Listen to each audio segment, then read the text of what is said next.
Hello everyone. As I was searching through my collection, I did find a rather spooky SCP. Well, if you don't like ocean, that is. Oh yeah, I also have a little announcement at the end of my reading for all of you, so something to hold you over whilst we take a deep dive of sorts.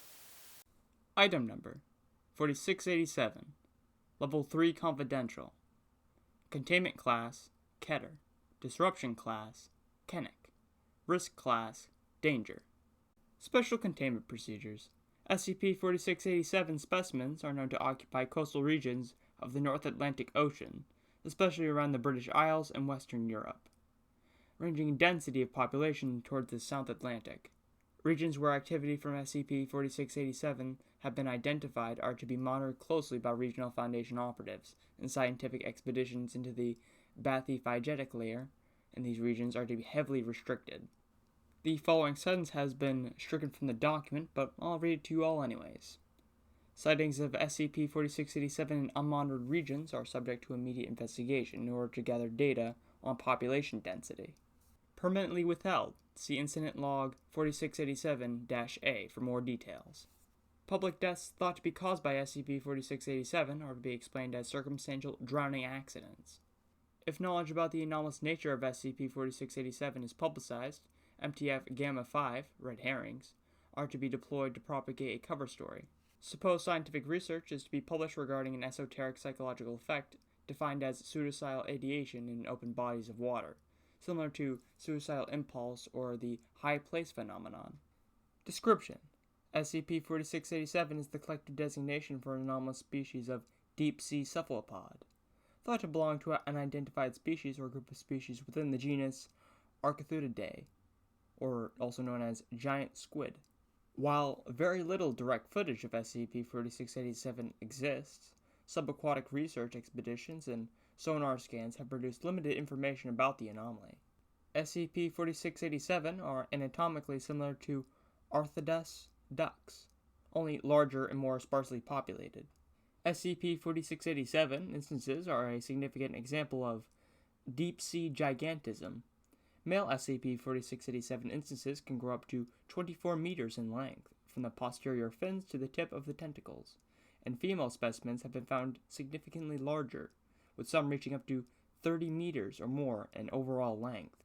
SCP-4687 inhabit the dark waters of the bathyphygetic zone in the coastal regions of the North Atlantic, particularly the British Isles, Norway, and Spain, reaching down to the South Atlantic around southern Africa, and the boundary waters of the North Pacific. Males lack a hectoclaudius, the reproductive organ found in most squid, and it is unknown how reproduction is achieved in SCP-4687, if indeed it occurs at all. SCP-4687 feed on a varied diet of detritus, small fish, crustaceans, and other cephalopods. However, like Archaeotheridae ducks, they will prey on larger creatures such as sharks, if it is convenient. SCP-4687 instances possess anomalous sound-producing organs in their oral cavities, which produce a high-frequency cognitohazardous reverberations at an incredibly loud volume. These anomalous vocalizations cause creatures which perceive them to feel an immediate, conscious compulsion to swim downwards. Sounds produced by SCP-4687 can be heard for thousands of meters and have a potent cognitohazardous effect on hearing organisms, including humans. Research has found that certain anomalous frequencies produced by SCP-4687 are exclusively responsible for the cognitohazardous effects of these vocalizations. The potency of these effects increases exponentially based on the affected organism's proximity to SCP-4687. Incident Log 4687-A. San Miguel Research Expedition. On 1503, Subject: SCP-4687 distribution patterns in coastal northern Atlantic waters, coast of San Miguel. Team Lead Researcher Anderson. Team Details: the research personnel aboard the SCP-FV Nautilus submarine research vessel, communicating with Lead Researcher Anderson, hereby command via radio. Researcher Taki pilots the vessel, while researchers Amber and Echo observe the surroundings with the aid of lighting equipment. The crew were outfitted with protective equipment to avoid accidental exposure to SCP-4687's cognitohazardous effects, and the Nautilus has been outfitted with a soundproof rubber mesh. Begin log. Estimated time is 5 hours, 18 minutes, and 32 seconds in the morning. Log commence. Check, Nautilus. Check. Vessel has passed third decompression stop. We're sending now. All your relay says SCP-4687 still active. Can you confirm? There is a pause as the crew examines the sensory equipment. It would seem so. Yes. Can you estimate the duration? Looks like it's been sounding for at least a few hours. Please be specific. Delta 9, first heard 2 hours and 53 minutes ago. Estimate 3 anomalies around 2,000 meters deep. Alright, Nautilus. Continue your descent. Roughly an hour passes as the Nautilus descends towards the battle zone, stopping periodically for depressurization. On-board crew can be heard chatting about personal matters. Communication resumes once the Nautilus reaches a depth of roughly 1,000 meters. Come in, Command. We read you. Nautilus has reached the apothic zone. Fauna activity seems to be consistent with SCP-4687. We're seeing mycoptids, a few surface water species. Any other activity? Negative. Noted. Continue. Almost another hour passes as the Nautilus descends further. The crew on board are noticeably quiet. Command, SCP-4687 appears to be nearby. I can almost hear it through the comms unit. Do you have an estimated distance? Negative. Do we have the volume of intelligence? Something like more than our equipment. Come in, Nautilus. We're still hearing SCP-4687. Command, given the volume, we must be within a few hundred meters or so. Roughly an hour passes as the Nautilus descends deeper into the battle zone, stopping periodically for depressurization. Vocalizations from SCP-4687 suddenly cease as the vessel descends further 300 meters. Communication resumes almost immediately. Come in, Command. We read you, Nautilus. SCP-4687 seems to have stopped. We noted too. No activity whatsoever. Very quiet. No sign of SCP-4687 now, Command. There is a pause as both parties examine sensory equipment. Activity seems to have ceased completely. It's unsafe to continue without clear proximity to the anomaly. Looks like we missed our window, Nautilus. You should begin your ascent. The Nautilus begins to reascend. The crew on board mostly silent.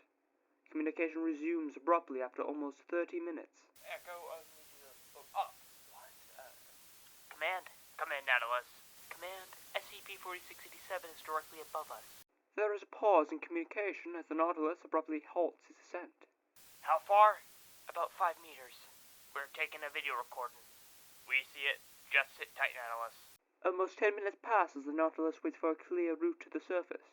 During this time, the instance does not move at all. Communication is reestablished following this period of inactivity from SCP-4687.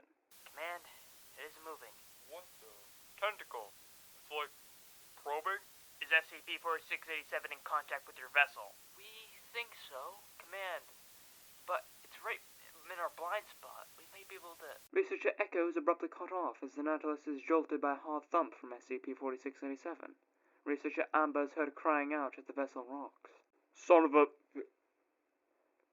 Proofing! Come in, Nautilus. Tell us what's happening.